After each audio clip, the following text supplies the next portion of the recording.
लिया। घर में सुंदर नारी है, घर में सुंदर बच्चे हैं, घर में बुजुर्ग माता पिता हैं, पूरा घर अच्छे से चल रहा था, कोई चीज की जरूरत देवराज को नहीं पड़ती। पर जब एक वैश्या का संग देवराज को हो गया, उसकी सुंदरता देखकर, उसका चेहरा देखकर, उसकी सुंदरता का गुणगान करते हुए देवराज उस वैश्या का संग जब पकड़ लिया,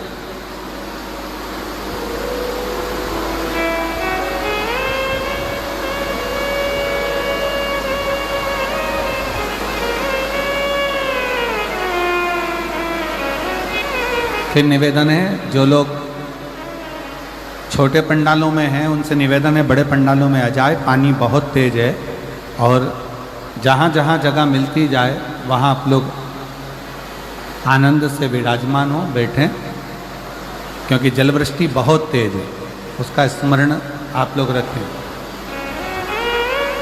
पानी बहुत तेज है, उसका ध्यान रखें, और अंधेरा भी बहुत है, उसका भी स्मरण रहे।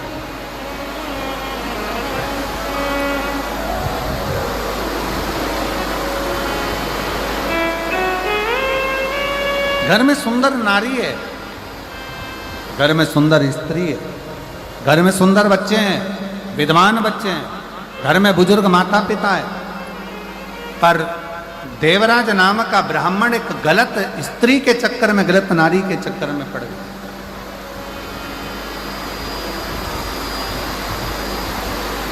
और जब देवराज गलत स्त्री के चक्कर में पड़ा तो उस स्त्री ने कह दिया कि मुझे गले में पहनने के लिए रानी के गले में जो हार पड़ा हुआ है, रानी के गले में जो हार डला हुआ है, रानी के गले में जो हार पड़ा है वो हार मुझे ला कर दो, मुझे वो हार चाहिए।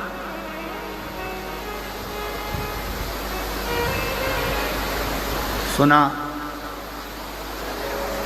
देवराज, अभी तक देवराज ने कभी भी चोरी नहीं करी थी,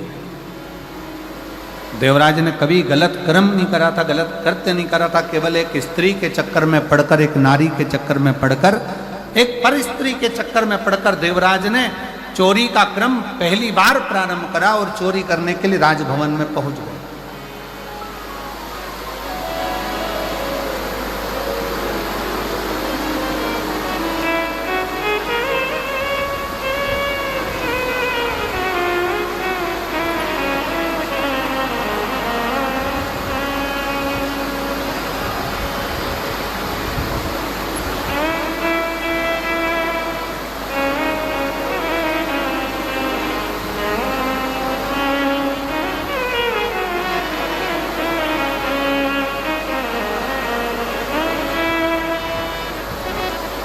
कल हम जब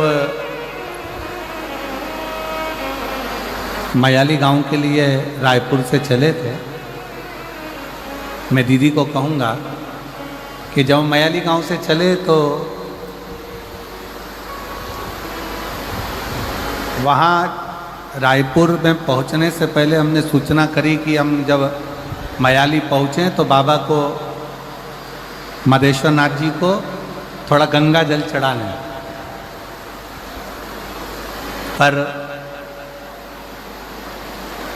मदेश्वर नाथ जी पर गंगा जल नहीं चढ़ पाया, क्योंकि वो जो हेलीकॉप्टर से चढ़ना था वो व्यवस्था उस हिसाब से पूर्ण नहीं हो पा रही थी। अब हमारे साथ में माननीय स्वास्थ्य मंत्री जी थे दीदी, तो वो स्वास्थ्य मंत्री जी बोले, गुरुजी गंगा जल तो साथ में है पर शंकर जी को चढ़ नहीं पा रहा। तो हमने उनसे कहा कि अब बाबा को गंगा जल कल कथा के समय पर ही चढ़ जाए।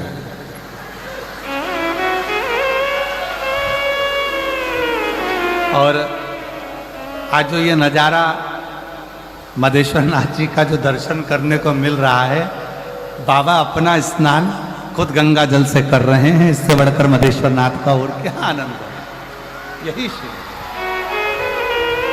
दोनों हाथ उठाकर एक बार प्रेम से हर हर महादेव। और वो गंगा जल का जो घड़ा है दीदी, वो घड़ा आज भी हम जान ठहरे हुए हैं नांदेकर जी के यहाँ, ऐसा कुछ नाम है उनका, उनका ठहरे, तो वहां गंगा जल का घड़ा आज भी रखा हुआ है। अभी आगे शिव शिव है।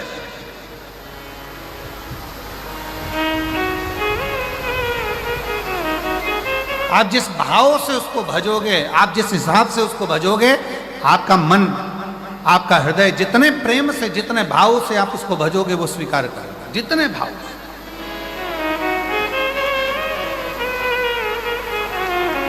एक स्त्री का संग क्या पकड़ा उस देवराज नामक के ब्राह्मण ने, गलत संगत में पड़ गया, चोरी करने में लग गया, गलत विचारों में आ गया, गलत दृष्टि में आ गया, गलत कार्य में जाने लगा।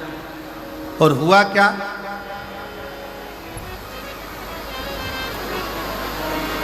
आखिरी में फिर हुआ क्या कि वो देवराज जब चोरी का धन लेकर, वो देवराज जब चोरी का धन लेकर, सामान लेकर आया और शरीर में पड़ने लगा ताप, तो विचार करा कि अब ये चोरी के धन को लेकर मैं कहां जाऊं।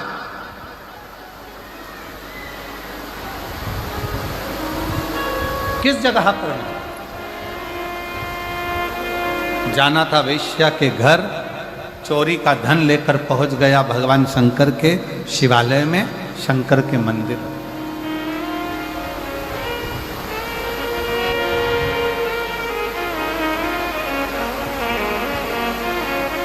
और चोरी का धन लेकर जब वो शंकर के मंदिर में पहुंचा, शिवालय में पहुंचा, शंकर के मंदिर में जैसे ही गया, शरीर में इतना ताप पड़ रहा था कि वो दुबक कर चोरी के धन को अपने अंदर छुपाकर और एक कोने में जाकर एक दीवार से टिक कर बैठ गए।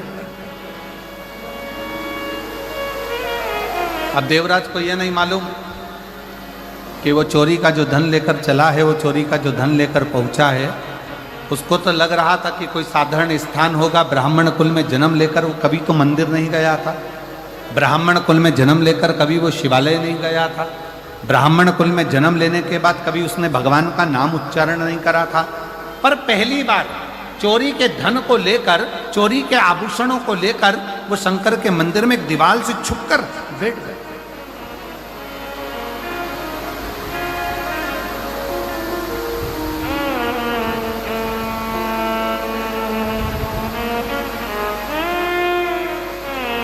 और वहीं शिव मंदिर में भगवान शंकर की उस पवित्र धरा पर, उस शिवालय में कोई एक ब्राह्मण, कोई एक संत, कोई एक साधु, कोई एक सन्यासी, कोई तपस्वी, कोई साधक, कोई उपासक शिव महापुराण की कथा का वाचन कर रहा था और बीच बीच में दोनों हाथ उठाकर कह रहा था हर हर महादेव। और जैसे ही वो हर हर महादेव कहता, देवराज को बड़ा चिढ़ छूटता, बड़ा गुस्सा आता कि मेरे शरीर में ताप पड़ रहा है, मुझे बुखार आ रहा है, मेरा शरीर गर्म हो रहा है, मुझे ठंड लग रही है, और ये बार बार चिल्ला रहा है हर हर महादेव। देवराज को क्रोध आ गया। शिव कथा कहती है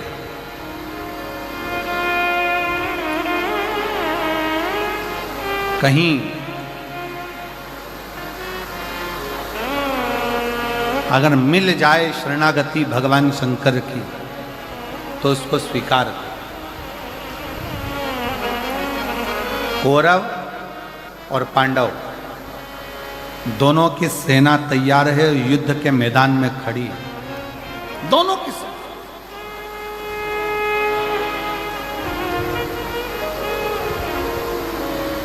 कौरवों की सेना भी खड़ी और पांडवों की सेना भी खड़ी, दोनों मैदान में।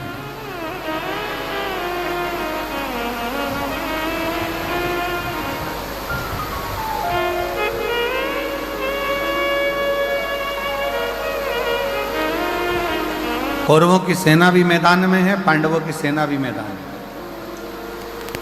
भगवान कृष्ण ने अर्जुन से कहा, अर्जुन एक बात सुनो,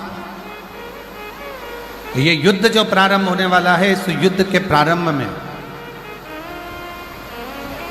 शंख की ध्वनि कर कर चिल्ला कर कह दिया जाए, अगर कोई कौरवों में से पांडव में आना चाहे तो आ जाए, और अगर कोई पांडवों में से कौरवों में जाना चाहे तो चले।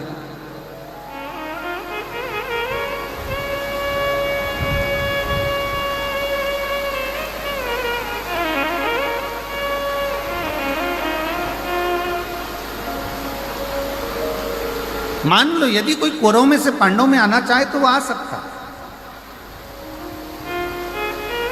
और यदि कोई पांडवों में से कौरव में जाना चाहे तो वो जा सकता।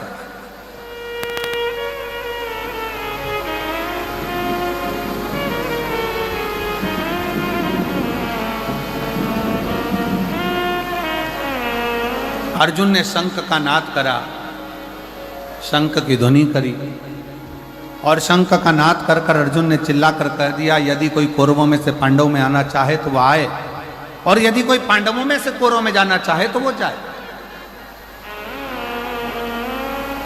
पर पांडवों में से एक भी कौरव में नहीं गए। पर हमारा शास्त्र कहता है, महाभारत का चरित्र कहता है, महाभारत के पवित्र चरित्र में वर्णन आता है, केवल एक था कौरव का चौथे नंबर का भाई,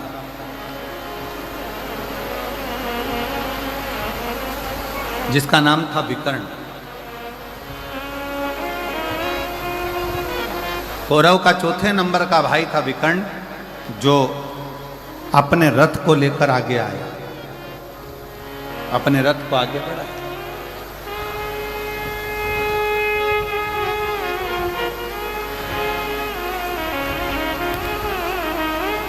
और विकर्ण ने जैसे ही रथ आगे लिया, कौरव ने आवाज लगाकर कहा, कौरव चिल्लाकर कहे, दुर्योधन ने कहा कि विकर्ण तू मेरा भाई है, चौथे नंबर का मेरा भाई है, मेरा सगा भाई है, और तू पांडवों के साथ में जा रहा है।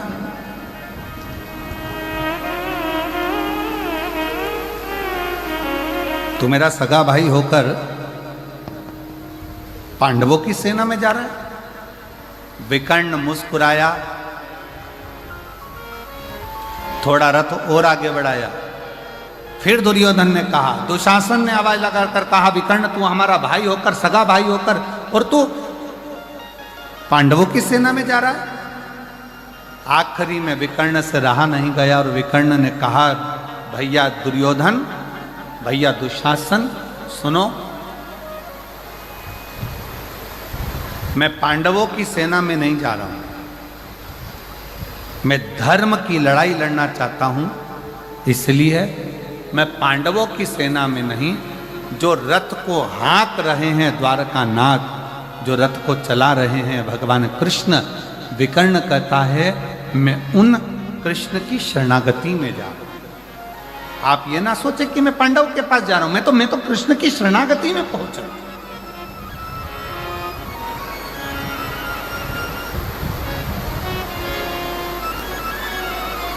और जितने यहां पर बैठकर कथा को श्रवण कर रहे हैं माधेश्वर नाथ जी के पवित्र चरणों में, आप इतना स्मरण जरूर रखना कि ये कथा आप कहां बैठकर सुन रहे हो।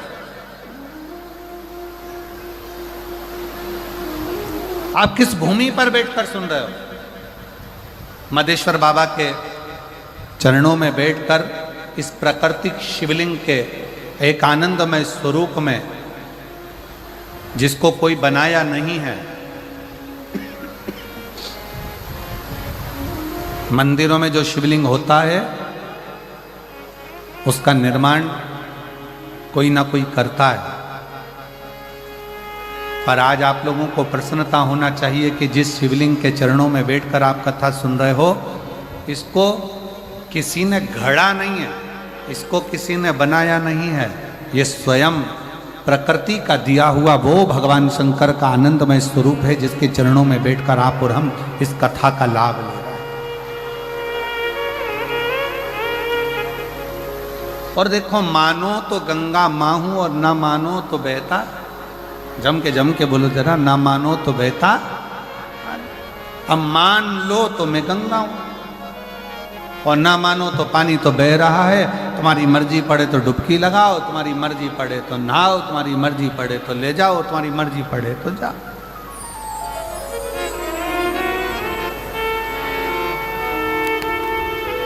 अभी आपके और हमारे ऊपर निर्भर करता है हम क्या माने, कैसे माने और किस भाव से उसको माने।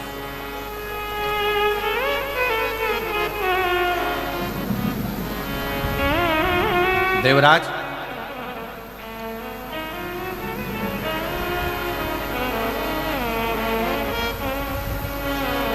संत ने फिर आवाज लगा,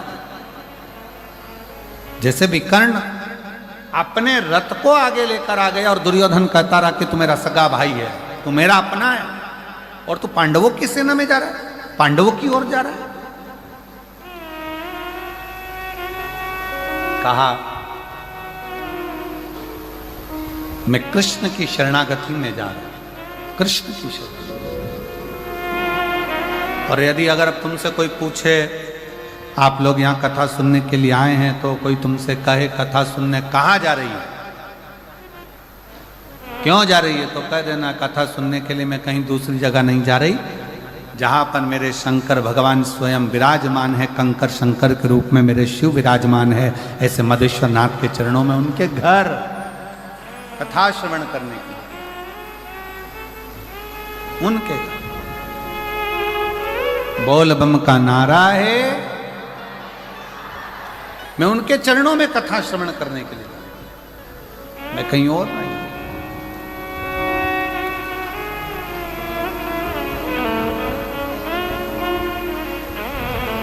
और तेरा ही दिया मैंने खाया पिया है, तेरा शुक्रिया है, तेरा शुक्रिया है।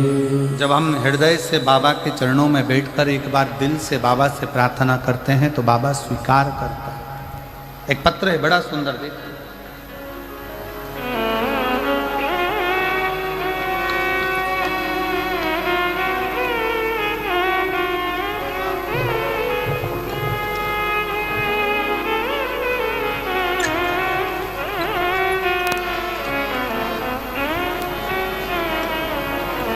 शोभा गुप्ता, निवासी बंदचुआ,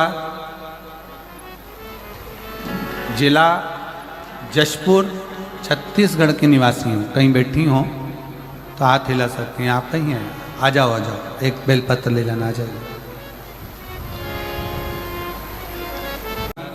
जिला जशपुर, छत्तीसगढ़ की निवासी हूँ। पत्र को आप लोग एलईडी पर पढ़ सकते हैं, पत्र एलईडी पर दिख रहा। मैं आपकी कथा 2020 में पहली बार श्रवण करी थी, तब से अब तक कथा सुन रही हूँ। मेरे 2 बेटे हैं, जिसका नाम अतुल गुप्ता, अमित गुप्ता है। मेरे पति का निधन 2000 में हो गया, गुरुदेव। पति के जाने के बाद थोड़ी समस्याएं इतनी घिर गई कि दुख की जिंदगी चालू हो गई। कौन संभाले?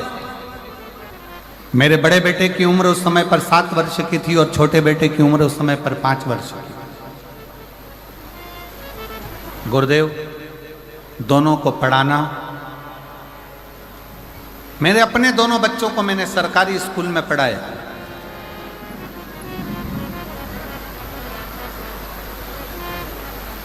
मैं दीदी आपको धन्यवाद देता हूं। कई लोग कहते हैं कि सरकारी स्कूल में है क्या, लोग प्राइवेट को ज्यादा प्रबलता देते हैं, पर आपका यह पत्र आज दिखा रहा है कि मैंने दोनों बेटों को सरकारी स्कूल में पढ़ाया और दोनों बेटों को उनकी मंजिल तक पहुंचाया। मैं आपको धन्यवाद देता हूं। मेरा छोटा बेटा उस समय 7 साल का था और बड़ा बेटा 7 साल का, छोटा बेटा 5 वर्ष का था। दोनों को सरकारी स्कूल में पढ़ाते पढ़ाते बड़े बेटे ने देखा कि मेरी माँ बहुत दुखी है, घर में कुछ नहीं खाने का भी, बहुत तकलीफ की ज़िंदगी है।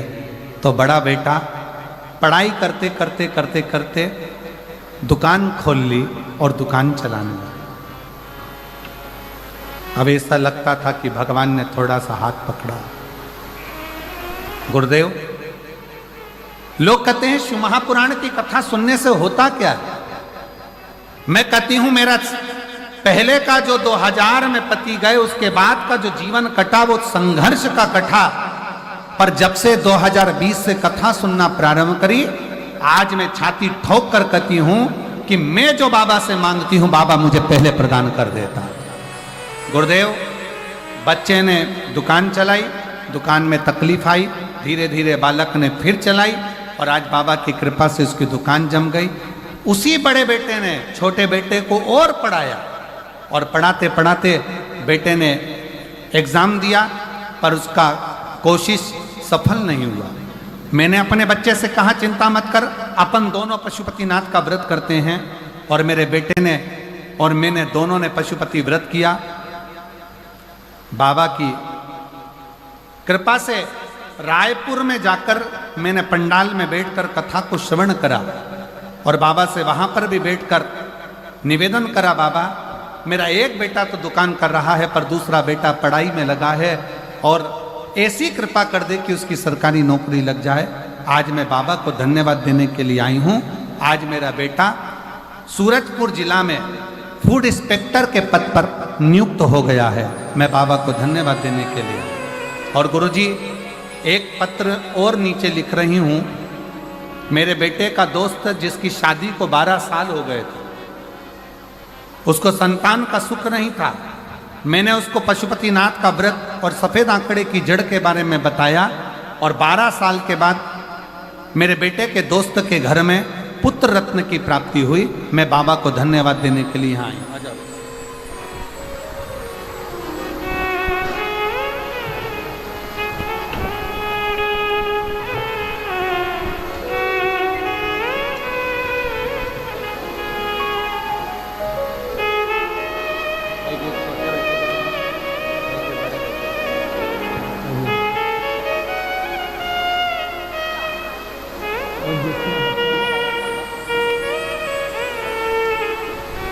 और तेरा ही लिया मैंने खाया पिया है, तेरा शुक्रिया है, तेरा शुक्रिया है।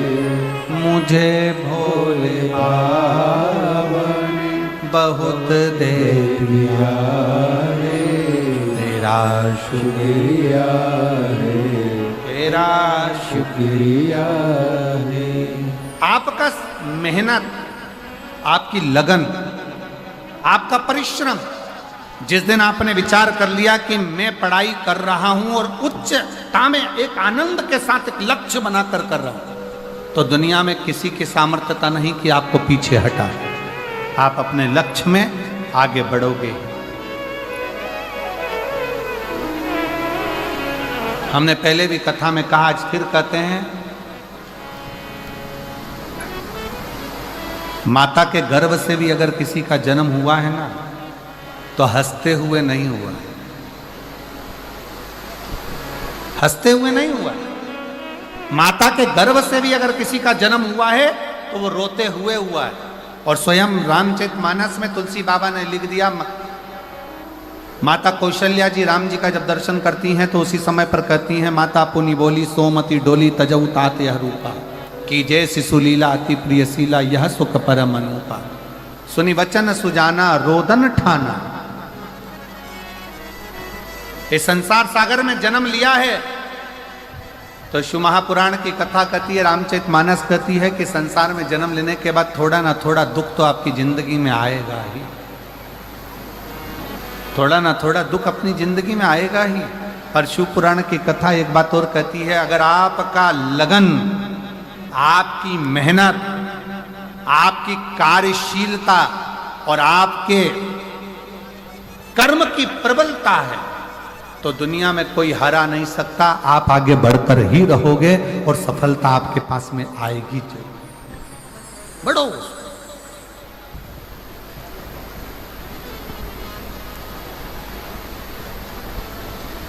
सफलता मिलती है।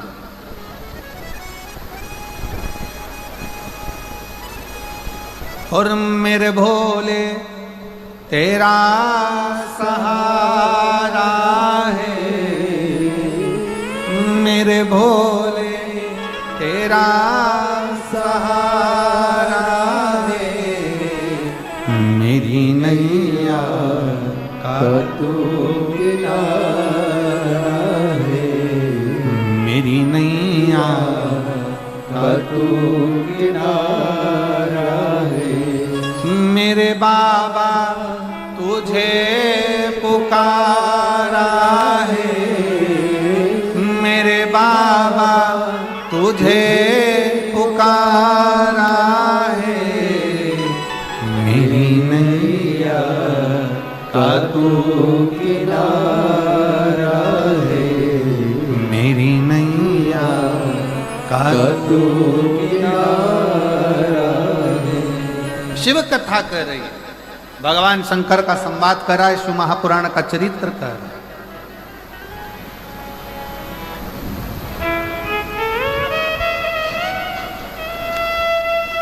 शिव महापुराण का चरित्र कर रहा है। देवराज नाम का ब्राह्मण क्रोध में आ गया कि मेरे शरीर में कष्ट है, मुझे तकलीफ है, मुझे दुख है, इतना कष्ट मेरे जीवन में पड़ा हुआ है और ये महादेव महादेव महादेव चिल्ला रहा।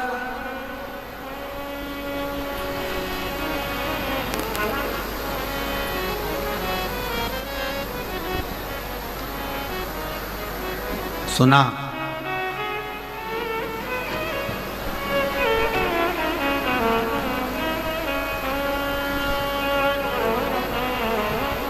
सुनते ही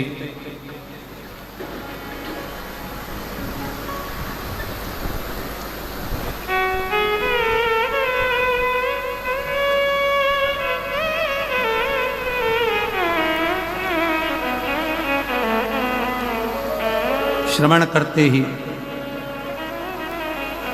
क्रोध में आकर देवराज मंदिर से बाहर निकल गए। क्रोध में आकर मंदिर से बाहर,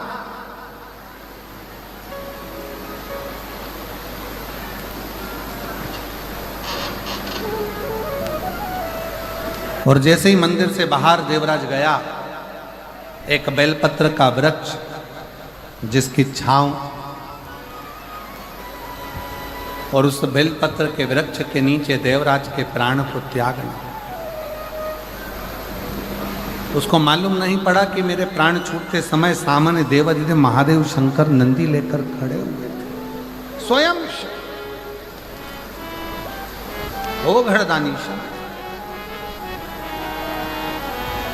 हर हर महादेव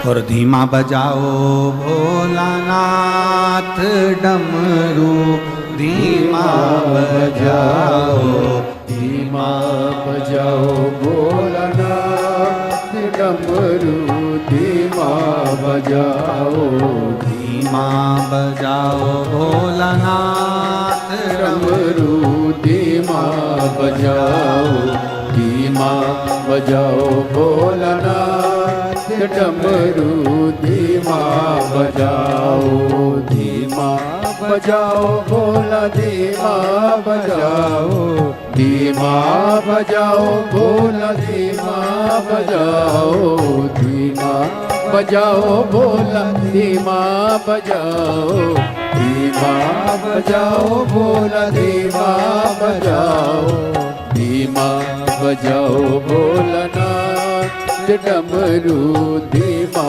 बजाओ, धीमा बजाओ भोलानाथ डमरू, धीमा बजाओ।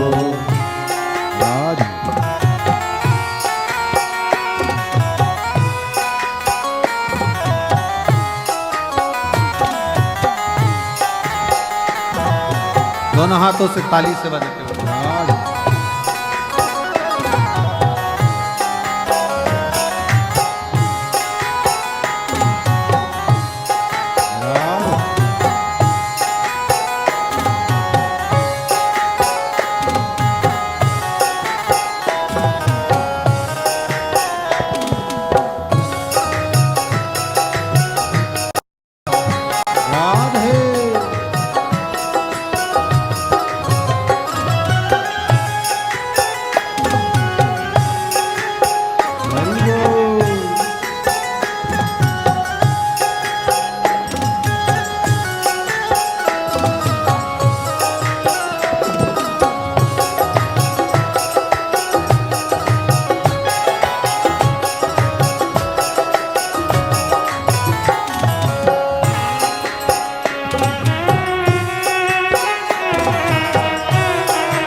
डमरू की धुन सुन के ब्रह्मा जी आए, डमरू की धुन सुन के ब्रह्मा जी आए, डमरू की धुन सुन के ब्रह्मा जी आए, ब्रह्मा जी आए संग ब्रह्मणी को लाए, ब्रह्मा जी आए संग ब्रह्मणी को लाए, धीमा बजाओ भोलानाथ डमरू, धीमा बजाओ, धीमा बजाओ भोलानाथ डमरू, धीमा बजाओ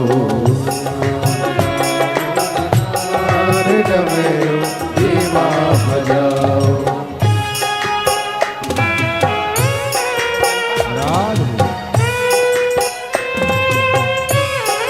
शंभो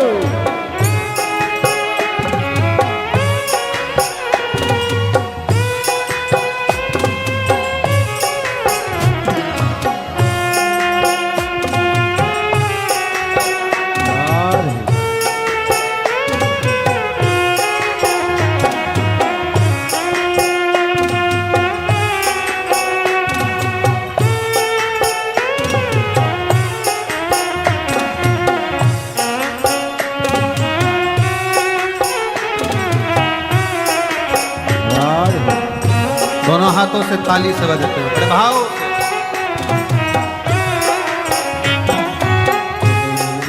धुन सुन के विष्णु जी आए, डमरू की धुन सुन के विष्णु जी आए, डमरू की धुन सुन के विष्णु जी आए, डमरू की धुन सुन के विष्णु जी आए, विष्णु जी आए संग लक्ष्मी को लाए, विष्णु जी आए संग लक्ष्मी को लाए,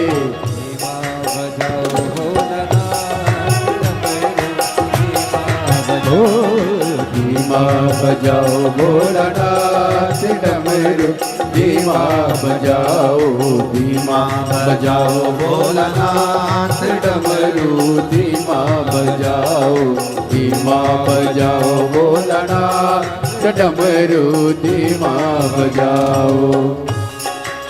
शंभो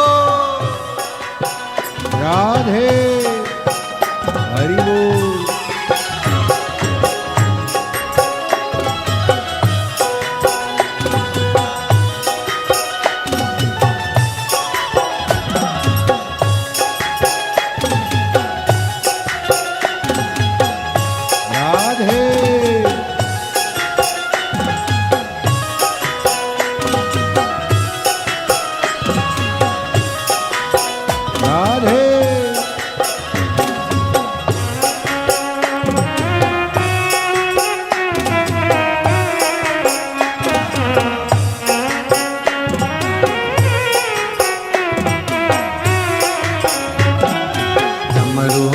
धुन सुन के राम जी आए, डमरू की धुन सुन के राम जी आए, राम जी आए संग सीता को लाए, राम जी आए संग सीता को लाए, धीमा बजाओ भोलानाथ डमरू, धीमा बजाओ, धीमा बजाओ भोलानाथ डमरू, धीमा बजाओ, धीमा बजाओ भोलानाथ डमरू, धीमा बजाओ, धीमा बजाओ भोलानाथ डमरू, धीमा बजाओ, धीमा बजाओ भोलानाथ डमरू, धीमा बजाओ, धीमा बजाओ भोलानाथ डमरू, धीमा बजाओ, धीमा बजाओ भोलानाथ डमरू, धीमा बजाओ, धीमा बजाओ भोलानाथ डमरू, धीमा बजाओ, डमरू धीमा बजाओ, डमरू धीमा बजाओ, डमरू धीमा बजाओ, डमरू धीमा बजाओ, डमरू धीमा बजाओ, डमरू धीमा बजाओ, डमरू धीमा बजाओ। हार हार। महादेव अपने स्थान पर बैठकर भगवान शिव जी से अपने मन का भाव बाबा देवोत्तम महादेव को समर्पित करिए, दिल से प्रार्थना करिए, निवेदन करिए। जहाँ जगह मिले वहाँ बैठकर भगवान शंकर से अपने मन का भाव अवश्य कहिए और दिल से बाबा को प्रार्थना करिए, दिल से निवेदन करिए। सभी लोग साथ में बोलें।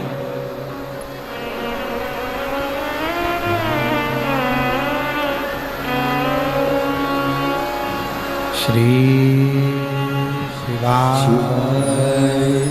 नमस्तुभ्यं। श्री शिवाय नमस्तुभ्यं।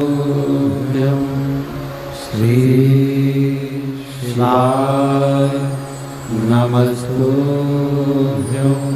श्री शिवाय नमस्तुभ्यं। श्री शिवाय नमस्तुभ्यं। भोला सब दुख काटो मारा, ओ भोला सब दुख काटो मारा। शिव शंकर जपो तेरी माला, भोले बाबा जपो तेरी माला। भोला सब दुख काटो मारा, ओ भोला सब दुख काटो मारा। वेश है मंगल मंगलकारी, वेश है मंगल मंगलकारी। शमशान वासी हमारा, शमशान वासी हमारा। ओ भोला सब दुख काटो मारा, ओ भोला सब दुख काटो मारा।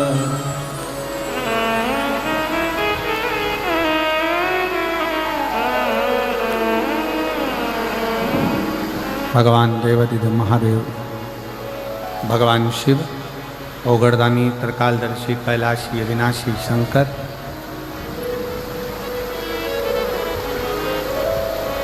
जो संपूर्ण विश्व का कल्याण करने वाले हैं, ऐसे भगवान शिव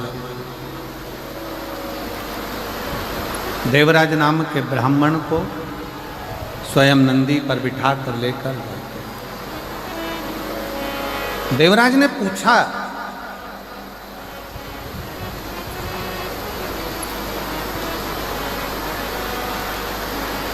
देवराज के मन में एक संशय जागृत हुआ कि मैंने कभी भजन नहीं किया, ना मैंने कभी दान करा, ना पुण्य करा, ना संकीर्तन करा, ना कभी शंकर भगवान को एक लोटा जल समर्पित करा।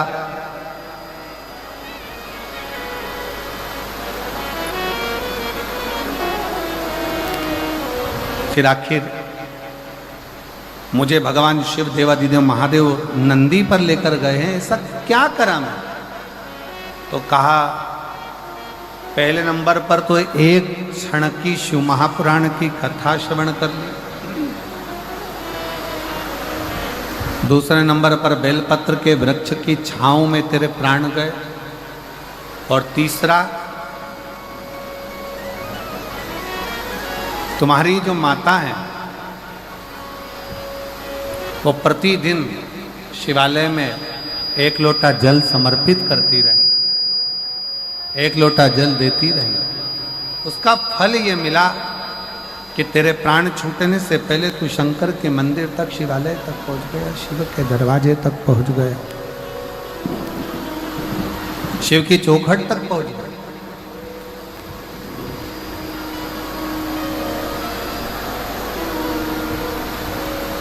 शंकर के मंदिर तक, शिवालय तक तू पहुंच गया।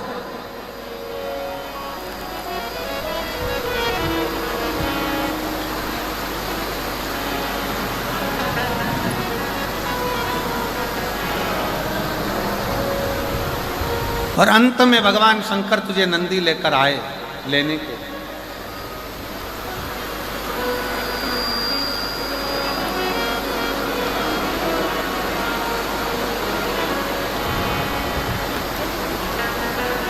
भले कुछ ना किया हो जीवन में, पर शिव महापुराण की कथा कहती है अगर कभी योग लग जाए और कहीं ऐसा मौका लग जाए कि अपने नज़दीक में कहीं शिव तत्व शंकर की कथा हो रही हो तो 1 क्षण 2 क्षण श्रवण अवश्य करो, पहुँच कर कथा का लाभ अवश्य।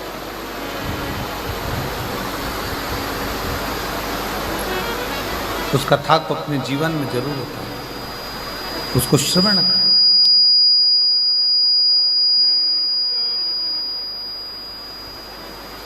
अपने जीवन में उसको उतारो। शिव महापुराण की कथा देवराज नामक का ब्राह्मण श्रवण करें, सुने।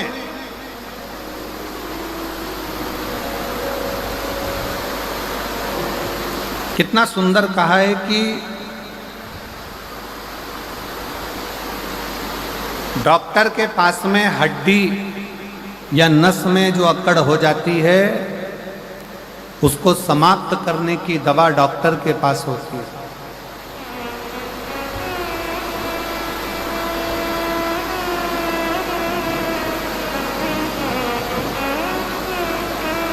शरीर में घुर्राटे आते हैं तो उसकी दवा डॉक्टर के पास होती है।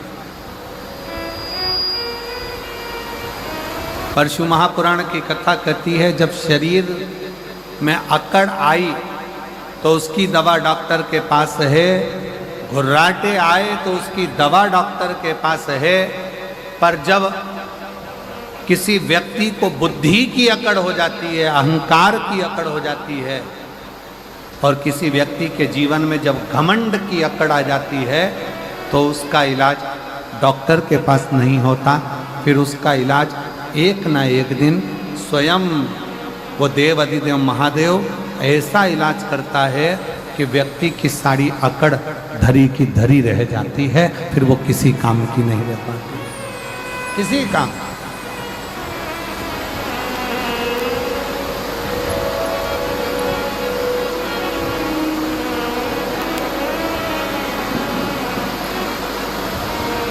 फिर वो किसी कर्म की नहीं, वो किसी काम की। शिव कथा कर रही है, भगवान शंकर का चरित्र कर रहा है। भगवान को पाने के लिए बहुत सारी दौलत या संपदा या धन या वैभव या सत्ता की जरूरत नहीं होती। कोई तुमसे कहे भगवान को 56 भोग लगाओ तो भगवान को 56 भोग की भी जरूरत नहीं होती। जो दुनिया के लोगों का पेट 10,000 ब्राह्मण का पेट आधा चावल का दाना झूठा द्रौपदी के घर का खा लेता है और 10,000 ब्राह्मणों का पेट भर देता है, 10,000 ब्राह्मणों का उदर भर देता है, जरा विचार करिएगा, उसको तुम्हारे 56 भोग की जरूरत नहीं। कोई कहे कि भगवान को पीतांबर दे दो, भगवान को अंबर दे दो, भगवान को वस्त्र दे दो, भगवान प्रसन्न हो जाएंगे। जो एक उंगली उठाकर द्रौपदी को 9,999 वस्त्र दे सकता है, उसको तुम्हारे वस्त्र की भी जरूरत नहीं। और जो स्वयं रत्नाकर का जमाई हो, समुद्र का जो दामाद हो, जिसके चरणों में स्वयं लक्ष्मी विराजमान हो, उसको तुम्हारी संपदा, तुम्हारे रतन, तुम्हारे माणिक, तुम्हारी मोती, तुम्हारी औषधि की भी जरूरत नहीं। फिर उसको चाहिए क्या? ना उसे तुमसे वस्त्र चाहिए, ना आभूषण चाहिए, ना रतन चाहिए, ना माणिक मोती चाहिए। ये जो दुनिया के लोग हैं ना, जो भगवान को बदनाम करते हैं ना, वो हमेशा एक ही बात कहते हैं, तुम्हारे भगवान को तो ये चाहिए, तुम्हारे भगवान को तो 56 भोग चाहिए, तुम्हारे भगवान को तो पीतांबर चाहिए, तुम्हारे भगवान को तो अंबर चाहिए, तुम्हारे भगवान को तो ये चाहिए। जो सनातन धर्म पर आक्षेप लगाने वाले होते हैं, हिंदू धर्म पर आक्षेप लगाने वाले होते हैं, वो हमेशा कहते हैं तुम्हारे भगवान को ये चाहिए, तुम्हारे भगवान को वो चाहिए। पर शिव महापुराण की कथा कहती है मेरे शंकर भगवान को कहीं शिव पुराण में ये नहीं लिखा कि शंकर भगवान को तुम्हारा वस्त्र चाहिए, या तुम्हारा आभूषण चाहिए, या तुम्हारा रतन चाहिए, या तुम्हारा माणिक चाहिए। शिव महापुराण में केवल एक चीज लिखी है कि भगवान शंकर को तुम्हारा मन, तुम्हारा दिल, तुम्हारा हृदय चाहिए। निर्मल मन सो मोहित, तुम्हारा धन वैभव नहीं।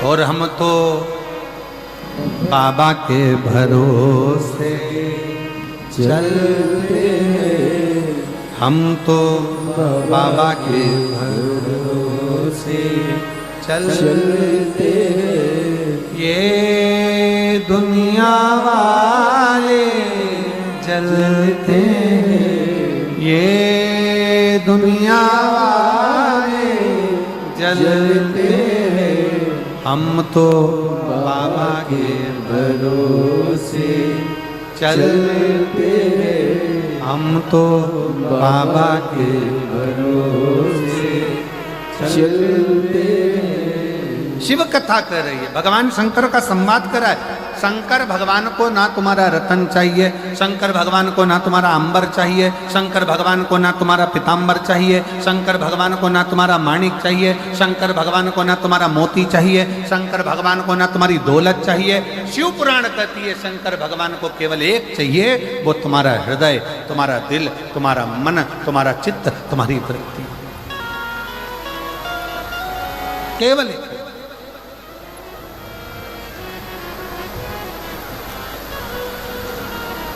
जैसे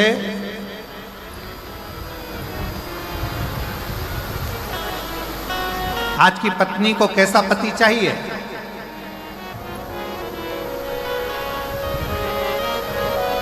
अब जिनको मिल गया वो तो जो मिला वही श्रेष्ठ है। पर आज के जमाने में अगर पूछा जाए कि एक पत्नी को कैसा पति चाहिए, तो कहा महाराज जी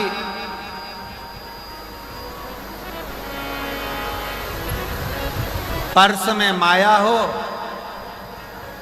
सुंदर काया हो।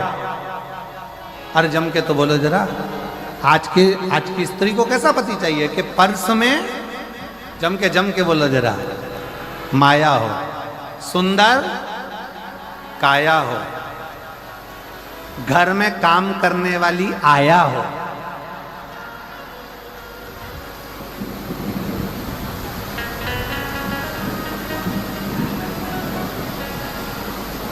और पत्नी आवाज लगाए और पति चिल्लाकर बोले मैं आया। बस ये चार चीजें आज की पत्नी देखती है। पहले नंबर पर जम के बोलो जेब में माया, दूसरे नंबर पर काया, तीसरे नंबर पर घर में काम करने वाली आया, और चौथे नंबर पर पत्नी बुलाए और पति के मैं आया। बस ऐसी पत्नी को पति चाहिए।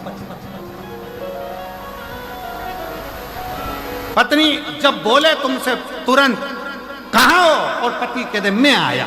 बस पत्नी को चाहिए क्या कि घर में काम वाली लगी हो, सुंदर काया हो, जेब में माया हो, और थोड़ी थोड़ी देर में कह दे मैं अब भी आया, मैं अब भी आया। तू चिंता मत कर, तू अभी रुक, मैं अब भी आया आया आया आया।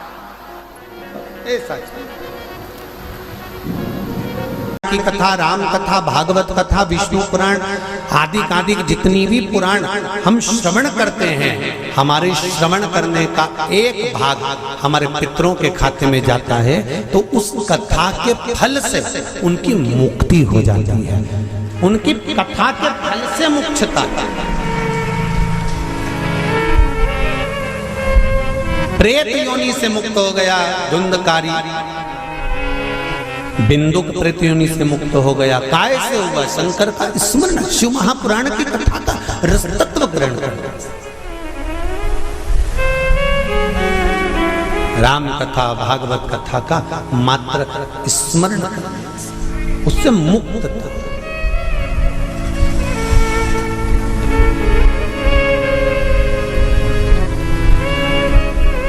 श्राद्ध पक्ष में चाहे चातुर्मास के अंतर्गत श्रावण का जो महीना चल रहा है, इस श्रावण के महीने में आप जो भगवान शंकर को 2 लोटे से जल चढ़ा रहे हो, 2 लोटे नहीं हो, घर में 2 कलश नहीं हो, तो कलश के ऊपर एक कटोरी भी रख कर लेकर 2 कटोरी से आपने अगर जल समर्पित करा है, इसका एक अंश हम पहले भी कथा में कह कर आए हैं कि आप शंकर भगवान को जब जल चढ़ाते हो, शंकर भगवान को जब जल समर्पित करते हो, उसका एक अंश घर में रहने वाले प्रत्येक मनुष्य के, प्रत्येक जीव के खाते में चला जाए। सारी समस्या का हल, जम के बोलो जरा, 1 लोटा जल, ये सारी समस्या का। भगवान शिव कह रहे हैं, चंचुला तुम प्रेत योनि में मत जाओ, अपने पति को प्रेत योनि से खींचकर कैलाश धाम लेकर आ जाओ। इसको धर्म पत्नी कहते हैं, जो पति से कह दे कि तुम गलत काम कर रहे हो, ठीक है वो अपनी जगह पर धर्म पत्नी का फर्ज है कि वो गलत काम करने वाले पति को भी धर्म का पथ निश्चित करे, धर्म का पथ। तेरा ही दिया मैंने खाया पिया है, तेरा शुक्रिया है, तेरा शुक्रिया है। चंचुला देवी ने पूछा कि मेरे पति को प्रेत योनि से छुड़ाकर आपके चरणों में लाने का तरीका क्या है? उसका तरीका है क्या? तो कहा उसका केवल एक तरीका है। भगवान शंकर कहते हैं, एकाग्र चित्त होकर कोई अगर मेरा गुणगान करे, शिव कह रहे चंचुला देवी, शंकर का मात्र गुणगान करने वाला, शिव महापुराण की कथा को मात्र श्रवण करने पर तेरे पति प्रेत योनि से छूट जाएगा। चंचुला देवी ठहाका लगाई, हंसी, मुस्कुराई।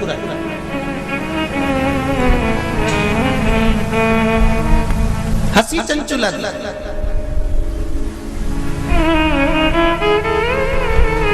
अब देखिए, कोई व्यक्ति समझा रहा है, आपकी सास बहू को समझा रही है और बहू सिर पर पल्लू लेके न ठाका लगाकर खूब जोर जोर से हंसे, तो ईमानदारी से बोले सास को गुस्सा नहीं आएगा? कैसी पगली है, अकल का सब बेच खाई इसने। मैं समझा रही हूं और ये ठिठोली बना रही है। मैं इसको समझा रही हूं और ये मेरे ऊपर हंस रही है। सास बहू को समझाए और बहू खूब ठाका लगा लगा कर हंसे तो सास को बुरा लगता है। शंकर भगवान के सामने चंचुला देवी हंसी, पर मेरे शिव जी को बुरा नहीं लगा। क्यों? शंकर भगवान कहते हैं कि ये मनुष्य का शरीर जो मिला है ना, 60 साल, 50 साल, 70 साल, 80 साल, 90 साल, 40 साल, आजकल उम्र की कोई सीमा है क्या? 100 वाले, 90 वाले तो बहुत कम मिलेंगे साहब। जितने भी मिलेंगे आप कहीं पर भी सूचना पाओगे, 65 का था, 70 का था, 72 का था, 80 की तो बॉर्डर कबड्डी जैसे छूटे आते हैं कहीं कहीं के। 80, 85 और 90 की बॉर्डर तो कबड्डी जैसे छूटे आते हैं। कहीं कहीं के होते हैं जो तू करते करते वहां तक पहुंचते हैं और 80, 90 की उम्र को छू के फिर आते हैं। नहीं तो आज का जमाना तो 70 हो जाए, 80, 70, 75, 70, 75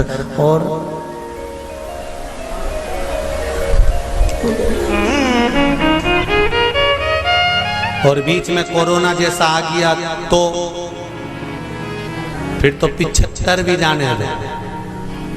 35, 40, 42, 45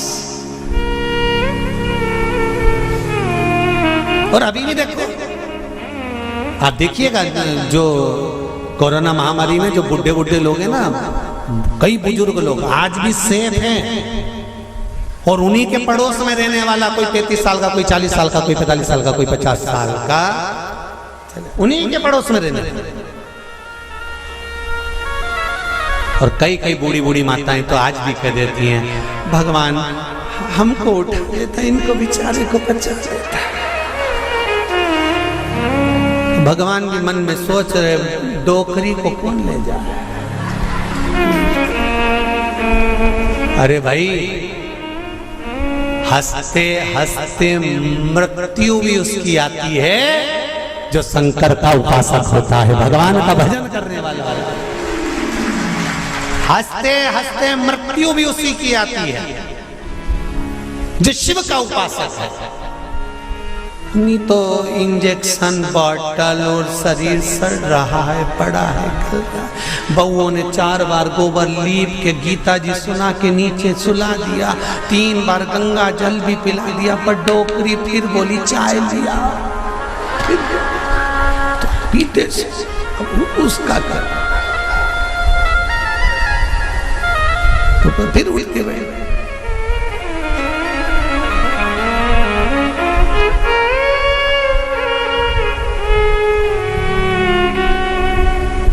अरे भाई, तुमको अगर बगीचे का सबसे सुंदर फूल पसंद है, तुम एक से बढ़कर एक बगीचे में गए, पर फूल वही तोड़ते हो जो तुम्हें पसंद आता है। मेरा महादेव संसार में से उसी को उठाता है जो महादेव को पसंद आता है। ये शिव है जो महादेव को पसंद आता है, नहीं उठाएगा जब तक तुम चाहे गीता जी सुना दो, चाहे गंगा जल पिला दो, चाहे किसी महाराज से पूछ कर कितना भी दान करा दो। हमने गाय दान कर दी, पंडित जी को बुला के गाय भी दिलवा दी, एकादशी भी छोड़ दी, पर ये नहीं छूटी।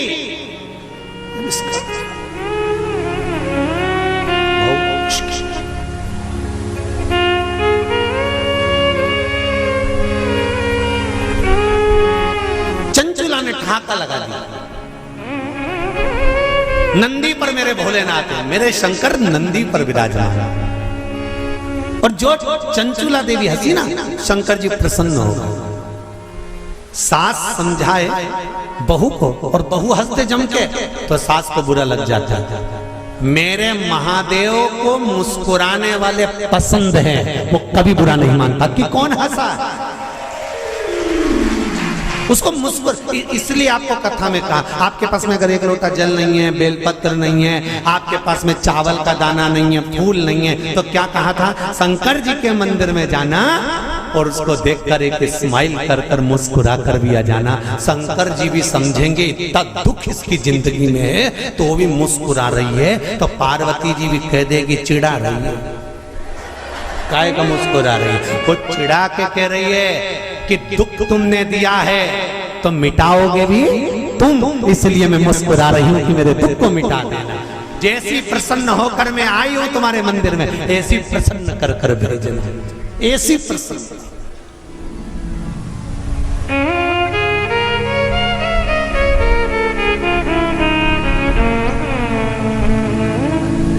हो लिखन वाले तू हो के दयाल लिखना, मेरे हृदय अंदर सतगुरु का प्यार लिखना। हाथों पे लिखना सेवा गुरु की, पाँवों पे गुरु जी का द्वार लिखना, मेरे हृदय अंदर सतगुरु दा प्यार लिखना। नैनों में लिखना दर्शन गुरु के, शिव रूपी गुरु मिल जाए तो दर्शन